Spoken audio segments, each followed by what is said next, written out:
Welcome back for another episode of Bad Therapists, where we look at board disciplinary actions to find out how our therapists have lost their licenses this time. And for today's episode, I thought I'd do something a little different, and I'm going to read this for the first time along with you right now.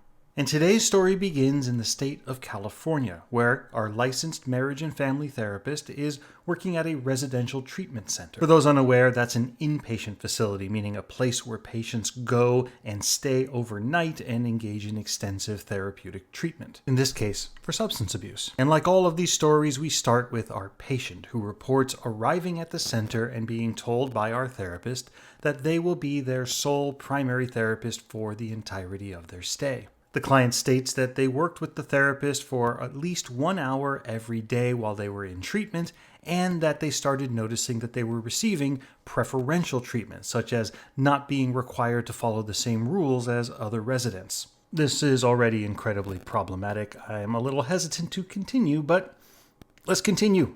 During therapy, a couple weeks into the program, the therapist tells the client that all that she can think about is lifting up her dress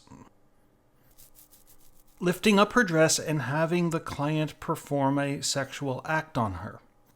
There's like 5 more paragraphs. For the remainder of this session and the subsequent sessions, the therapist and client discussed a romantic relationship. A few months later, the therapist took the client out to a local shopping mall for exposure therapy and then went to the therapist's house where the therapist undressed and said, "Fuck me," and proceeded to have sex with the client. How are we only a third of the way through? The sessions that followed were sexual in nature, and they discussed what could be after the client left treatment. Therapist then blamed the client's wife as the primary source of his anxiety and advised that he should move out of his home after finishing treatment. Following his discharge, they continued doing teletherapy for months.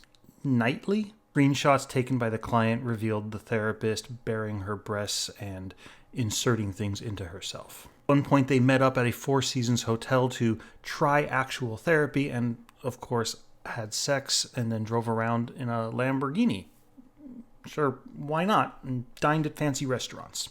During this visit, the therapist told the client that she could lose her license because of all of this. You think? That might not be the biggest problem here. Then asked the client for $5 million in the event that she lost the license and the relationship did not work out. I've genuinely lost track of the number of illegal, unethical, and incredibly harmful things this therapist has done, and we're halfway through. All right, what's next?